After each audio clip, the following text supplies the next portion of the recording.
വീട്ടിൽ ബറക്കത്ത് കൂടാനും വീട്ടിൽ സന്തോഷമുണ്ടാവാനും നമുക്ക് വീട്ടിൽ എഴുതി വെക്കാൻ പറ്റിയ ചെറിയ ഒരു ദിക്ർ അല്ലെങ്കിൽ ഒരു ആയത്ത് പറയാം. വീട്ടിൽ കുറഞ്ഞ ഭാഗം മാത്രം. സൂറത്തുൽ കഹ്ഫിലെ 39-ാമത്തെ ആയത്തിന്റെ ശകലമാണ് എഴുതി വെക്കേണ്ടത്. മഹാനായ ഇമാം മുസ്ലിം റളിയല്ലാഹു തആല അൻഹു അവിടുത്തെ സഹീഹ് മുസ്ലിമിൽ 2704-ാമത്തെ ഹദീസായി രേഖപ്പെടുത്തി വെച്ചതും കാണാം. പൂർവികരായ ആളുകൾ ചെയ്തു പോന്നിരുന്ന വലിയൊരു കാര്യം. അൽ കഹ്ഫിന്റെ 39-ാം ആയത്തിന്റെ ശകല ഭാഗം അവർ ചൊല്ലിയിട്ടായിരുന്നു വീട്ടിലേക്ക് കയറിയിരുന്നത്. അത് വീട്ടിന്റെ മുൻഭാഗത്ത് എഴുതി വെക്കുന്നത് വളരെ കൂടുതൽ ഉപകാരപ്രദമാണ്. ഏതാണ് അത് ആയത്തെന്നറിയോ? മാ ഷാ അല്ലാഹ് ലാ ഖുവത ഇല്ലാ ബില്ലാഹ്.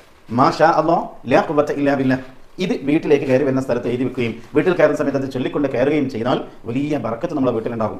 ഒരു സ്ഥലത്തും എഴുതി വെക്കാം. നമ്മുടെ ബിസിനസ് സ്ഥാപനമാണെങ്കിൽ അതിലും മാ ഷാ അല്ലാഹ് ലാ ഖുവത ഇല്ലാ ബില്ലാഹ് എന്ന് അറബിയിൽ എഴുതി വെക്കുക.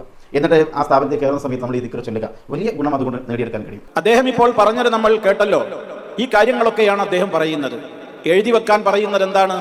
സൂറത്തുൽ കഹ്ഫിലെ മാ ഷാ അല്ലാഹ് ലാ ഖുവത ഇല്ലാ ബില്ലാഹ് എന്ന് വീടിന്റെ മുൻഭാഗത്ത് എഴുതി വെക്കാൻ. അതിലൂടെ വീട്ടിൽ ഐശ്വര്യമുണ്ടാകും. അത് ചൊല്ലി വീട്ടിലേക്ക് പ്രവേശിക്കുവാനും കടയിലേക്ക് പ്രവേശിക്കുവാനും ഒക്കെ. ഇങ്ങനെ ഇദ്ദേഹം പറഞ്ഞു എന്നുള്ളതിനേക്കാൾ അപ്പുറം ഒരു കബളിപ്പിക്കൽ കൂടി ഇദ്ദേഹം ഇതിൽ നടത്തുന്നുണ്ട്. അയാൾ പ്രത്യേകം എടുത്തു പറയുന്നുണ്ട്. ഇമാം മുസ്ലിം റഹ്മത്തുള്ളാഹി അലൈഹിയുടെ സഹീഹ് മുസ്ലിമിൽ 2704-ാം നമ്പർ ഹദീസായി കൊണ്ട് വന്നിട്ടുള്ള ഒരു ഹദീസ് എന്നിങ്ങനെ കൂട്ടത്തിൽ അദ്ദേഹം എടുത്ത് ചേർക്കുന്നുണ്ട്. എവിടെയാണ്, എന്താണ് ഇമാം മുസ്ലിം റഹ്മത്തുള്ളാഹി അലൈഹി ഇങ്ങനെ പറഞ്ഞുവെന്നാണോ ഇയാൾ ഉദ്ദേശിക്കുന്നത്? അല്ലെങ്കിൽ 2704-ാം നമ്പർ ഹദീസിൽ ഇങ്ങനെ ഒരാൾ വീട്ടിലേക്ക് കിടക്കുമ്പോൾ ഇങ്ങനെ മാഷാ അല്ലാഹ് ലാ ഖുവത ഇല്ലാ ബില്ലാഹ് എന്ന് ചൊല്ലണമെന്നും അത് വീട്ടിൽ എഴുതി വെക്കണമെന്നും അതിലൂടെ ബറക്കത്തുണ്ടാകുമെന്നും ഒക്കെ ഇങ്ങനെ ഇമാം മുസ്ലിമിന്റെ സഹീഹിൽ 2704-ാം നമ്പർ ഹദീസായി വന്നിട്ടുണ്ട് എന്നാണോ? എങ്കിൽ അത് എവിടെയാണ്? എന്തിനാണ് ഈ കളവുകൾ പറയുന്നത്?